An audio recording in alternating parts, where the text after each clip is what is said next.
Hi friends, திரும்பவும் ஒரு cinema செய்தி. ரோஜா 1992வது வருடம் வெளிவந்த திரைப்படம் ரோஜா. இதில் வந்து மணிரத்னம் இயக்கியிருப்பாரு. மதுபாலா அவர்களும் அருண்சாமி அவர்களும் பேர் பண்ணியிருப்பாங்க. இதில் வந்து கிராமத்து இன்னசென்ட் பெண்ணாக நடிச்சிருப்பாங்க மதுபாலா. இவங்க வந்து கலெக்டரான அருண்சாமி அவர்களை கல்யாணம் பண்ணிப்பாங்க.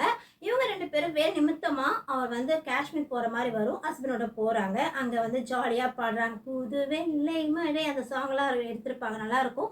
அங்கே வந்து இருக்காங்க. திடீர்னு பார்த்தீங்கன்னா தீவிரவாதிகள் வந்து அருண்சாமியை கடத்திட்டு போயிடுவார். இந்த பொண்ணு இன்னசென்ட்டான பொண்ணு, கிராமத்தில் வளர்ந்த பொண்ணு. இவங்களுக்கு பாஷையும் தெரியாது. ரொம்ப கஷ்டப்பட்டு எங்கெங்கேயோ போய் யாரோ ஒரு காலை பிடிச்சி எப்படியோ அவங்களுடைய கணவரை மீட்டு கூட்டு வந்துடுறாங்க.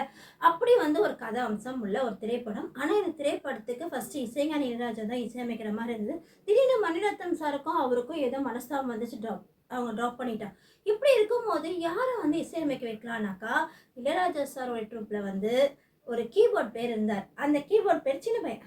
அவரை நம்ம வந்து இசையமைக்க வைக்கலான்னு ஒன்று அவங்க எல்லாருமே ஆச்சரியம் பார்த்தாங்க. இவர் எப்படி இசையமைக்க இவ்வளோ பெரிய ப்ராஜெக்ட்னும் போது மணிரத்னம் சார் வந்து 100% கான்ஃபிடன்ட் வைக்கிறாரு அவர் மேலே. அவரும் இசையமைக்கிறாரு. படமும் பாடலும் சூப்பர் டூப்பர் ஹிட் ஆகிடுது. அவர் தான் நம்மளுடைய இசைப்புயல் ஏஆர் ரஹ்மான் அவர்கள். அன்னிலிருந்து அவருடைய திரைப்பயணம் அது இன்று வரைக்குமே அப்படியே நான் ஸ்டாப்பாக போயிட்டே இருக்கு. சூப்பர் ஹிட்டான பாட்டெலாம் கொடுத்துட்டு இருக்காரு. அதே மாதிரி இன்னொருத்தவங்களுக்கு இது ஒரு நல்ல ஒரு வாய்ப்பு அமைஞ்சிச்சு. அப்போல்லாம் எப்போவுமே வந்து சினிமாவில் பார்த்தீங்கன்னா இசையில் இருக்கக்கூடிய ஒரு விஷயம் என்ன அப்படின்னா, திரையிசையில் ட்ராக் பாடுறது. அதாவது ஃபஸ்ட்டு வந்து இசையமைப்பாளர்கள் ஒரு சாங்கை வந்து கம்போஸ் பண்ணிடுவாங்க. அது வந்து இந்த கோரஸ் பாடுறவங்க சின்ன சின்ன ஆர்டிஸ்டாக இருப்பாங்க, சிங்கர் சாங்கெல்லாம் கூப்பிட்டு ட்ராக் பாட வைப்பாங்க. பாட வச்ச அந்த ட்ராக்கை வந்து பிரபலமான பாடகிகள்லாம் வந்து கேட்டு அவங்க வந்து அவங்களுடைய விஷயங்களை வச்சு சங்கதிகளை வச்சு அழகுபடுத்தி அந்த பாடலை பாடி கொடுப்பாங்க. அப்படி வந்து ஒரு பாடல் ஹீரோ இன்ட்ரடக்ஷன் சாங் இருந்தது, சின்ன சின்ன ஆசை. அந்த சாங் இருக்கு இல்லையா, அது வந்து ட்ராக் பாடினாங்க ஒரு லேடி சிங்கர். அந்த வாய்ஸை கேட்டோடனே புதுசாக இருக்க வாய்ஸு நல்லா இருக்கே, அந்த பொண்ணுடைய வாய்ஸ்லேயே நம்ம வந்து வெளியிடுவோம் அந்த பாட்டை, அந்த பொண்ணை திரும்பி நீங்கள் பாட வச்சுடுங்க அந்த பாட்டுன்னு சொல்லிட்டாங்க. அவங்க தான் மின்மினி அவர்கள்.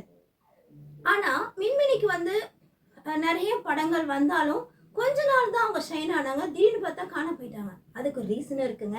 நெக்ஸ்ட் வீடியோவில் நான் அதை பற்றி சொல்கிறேன். ஆனால் ரோஜா படம் வந்து எவ்வளோ அழகாக 4 பேருக்கு மிகப்பெரிய டேர்னிங் பாயிண்ட். மதுபாலா அவங்க, அருண்சாமி அவங்க, அதே மாதிரி ஏஆர் ரஹ்மான் அவங்களுக்கு மற்றும் மின்மினிக்கும் நல்ல ஒரு டேர்னிங் பாயிண்டாக அமைஞ்சிச்சு. சூப்பர் டூப்பர் ஹிட் படம். டைம் கிடைச்சா பாட்டும் கேளுங்க, படத்தையும் பாருங்கள். நன்றி, வணக்கம்.